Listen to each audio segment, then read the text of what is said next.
90 రోజుల కోర్సు పూర్తి చేస్తే చాలు 100% ప్లేస్మెంట్ సపోర్ట్ తో సాఫ్ట్వేర్ జాబ్ మీ సొంతం. వెంటనే కోడ్ జ్ఞాన్ డెస్టినేషన్ ని సంప్రదించండి. మనతో పాటు బండారు శ్రీనివాసరావు గారు ఉన్నారు. అంబేద్కర్ కోనసీమ జిల్లా చెందిన ప్రముఖ నాయకులు, అక్కడ ఏరియాలో ఇన్ఛార్జ్ గా వ్యవహరిస్తా ఉన్నారు. ఆయన్ని ఈ యొక్క విశేషమైన ఈ 12వ ప్లేనరీకి అశేష జనవాహినితో మన ముందుకు వచ్చిన్నారు. జనసేన సిద్ధాంతం, జనసేన ఆలోచనలను నచ్చి పవన్ కళ్యాణ్ గారితో నడుస్తున్నారు. ఆయన గురించి మనం కోనసీమ అంబేద్కర్ జిల్లా అంటేనే జనసేన. ఉభయ గోదావరి జిల్లాలే జనసేన అయితే అందులో కోనసీమ ప్రత్యేకంగా అంబేద్కర్ జిల్లా మన జనసేన పార్టీ. కోనసీమ జిల్లాలో ఈ రోజు జనసేన పార్టీ తరపున విశేషంగా అంటే నియోజకవర్గ సమన్వయకర్తగా నేనున్నాను. కోనసీమ జిల్లా తరపున భారీ స్థాయిలో వేలాది బస్సులు, వేలాది కార్లతో చాలా అద్భుతంగా వస్తూ ఉన్నారు. చాలా విజయోత్సవ సభగా జరుగుతుందో జయకేతనం అనేది. ఎన్డీఏ కూటమి అధికారంలోకి వచ్చిన తర్వాత మొట్టమొదటి జనసేన పార్టీ ఆవిర్భావ 12వ ఆవిర్భావ దినోత్సవం కాబట్టి భారీ స్థాయిలో రావటం, మా అధ్యక్షులు పవన్ కళ్యాణ్ గారి యొక్క సందేశం ఏమిస్తారు, దిశానిర్దేశం ఏం చెప్తారని చెప్పి యువతంతా కూడా ఉత్సాహంతో ఉరకలేస్తూ భారీ స్థాయిలో జరుగుతూ ఉంది.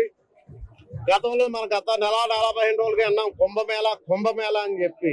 ఈ రోజు నుంచి పిఠాపురంలో జరిగింది జనసేన పార్టీ జనసేన మేళ అనే స్థాయిలో ఒక దేశం, రాష్ట్రం, ప్రపంచం అంతా చెప్పుకునే స్థాయిలో ఈ రోజు అయితే మా ఆవిర్భావ దినోత్సవం జరుగుతుందని చెప్పి తెలియజేస్తూ ఉన్నాం. అంటే ఎప్పుడు లేని విధంగా ఫస్ట్ టైం జనసేన పార్టీకి విజయం, ఫస్ట్ టైం దశాబ్దాల పోరాటం.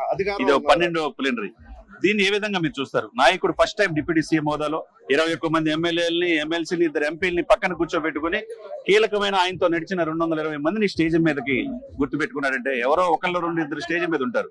ఆయనతో పాటు నడిచిన దశాబ్దంపై నడిచిన అందరిని కూడా స్టేజ్ మీద గుర్తించారు. దీన్ని ఎలా భావిస్తున్నారు? మా అధ్యక్షులు ఎవరైనా కష్టపడి పనిచేసిన ఏ జన సైనికుడు కూడా విమర్శ వదిలివేయరు. ఎందుకంటే పూర్తి స్థాయిలో ఆయన గ్రౌండ్ స్థాయిలో వచ్చిన నాయకుడు, ఆయన ప్రజల నుంచి వచ్చిన నాయకుడు, ప్రజానాయకుడు.